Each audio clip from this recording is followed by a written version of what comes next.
ये यहाँ पर कुछ युवा हमारे बैठे हैं जो सरकार से मांग को लेकर बैठे हैं कि सहायक लेखाकार परीक्षा को रद्द करो। उसका कारण सिर्फ एक है कि जो सहायक लेखाकार परीक्षा हुई थी उसमें सीधे सीधे जो प्रश्न पत्र बनाया गया था उसको गूगल से ही ट्रांसलेट कर दिया गया। और आपको पता है कि जब ऐसे ट्रांसलेशंस होते हैं तो उसमें कई त्रुटियां होती हैं। ऐसी त्रुटियों को नज़रअंदाज किया गया। किसी ने भी प्रश्न पत्रों की प्रूफ रीडिंग नहीं करी, किसी ने भी ये कष्ट नहीं उठाया, किसी भी निरीक्षक ने या एग्जामिनर ने या किसी अध्यापक ने, कि वो मैं संबंधित विभाग पर बहुत बड़ा प्रश्न चिन्ह लगा रही हूँ कि आखिर आप लोगों ने क्यों प्रूफ रीडिंग उस प्रश्न पत्र की नहीं करी। हम भी शिक्षक रह चुके हैं और मुझे याद है कि प्रश्न पत्र प्रिंटिंग के लिए जाए उससे पहले 10-10 बार हम एक एक त्रुटि की ओर देखते थे। तो आखिर बच्चों के भविष्य के साथ इस तरह का खिलवाड़ क्यों किया जा रहा है? क्यों प्रूफ रीडिंग उस प्रश्न पत्र की नहीं की गई और इस तरह से प्रिंटिंग के लिए भेज दिया और इम्तिहान भी करवा दिया गया?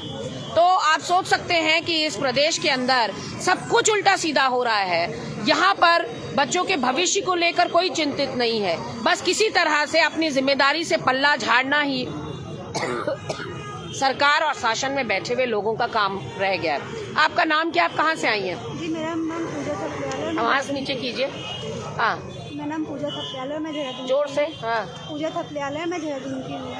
मैम, हमारा ये पेपर 12 से 14 सितंबर में हुआ था। हाँ। तो इसमें ये हुआ था कि जो प्रश्न पत्र था वो मतलब ऑनलाइन हुआ था पेपर। तो इसमें इंग्लिश तो ठीक थी, लेकिन जो हिंदी माध्यम के लिए बच्चों के लिए इंग्लिश का गूगल ट्रांसलेट कर दिया जाता है हिंदी में।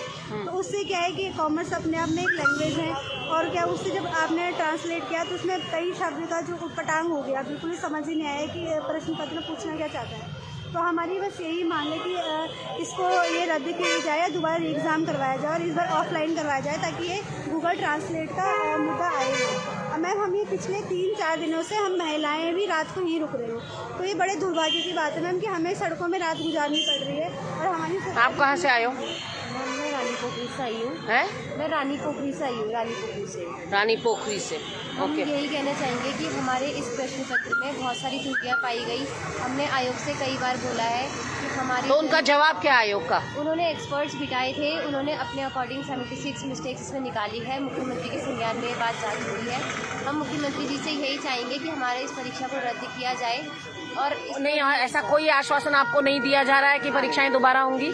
अगर त्रुटियां निकाली हैं तो इसका मतलब उनकी गलती है। जी मैम, तो अपनी गलती मान नहीं रहे वो। अपनी गलती अभी तक कोई नहीं मानी है। आश्वासन दिया है कि हाँ जी हम रद्द करेंगे, लेकिन अभी तक हमें कोई लिखित में। आप कहाँ से आए हो बेटा? आप हरिद्वार से आए हो। आप भी इस परीक्षा में बैठे थे तो आपके भी समझ में प्रश्न पत्र नहीं आया? मैम, प्रश्न भी ऐसे ही थे, गूगल ट्रांसलेट थी काफ़ी। आप? मैम, मैं टिहरी गढ़वाल से हूँ और जो पेपर दिया मैम, मैं हिंदी मीडियम का स्टूडेंट हूँ।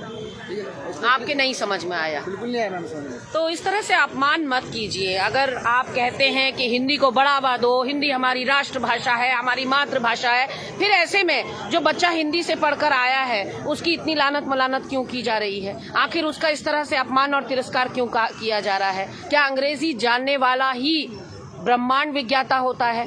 क्या हिंदी से जो पढ़ के आए हैं, हिंदी मीडियम से जो बच्चे पढ़ के आए हैं, उनकी बात ही आप नहीं सुनेंगे?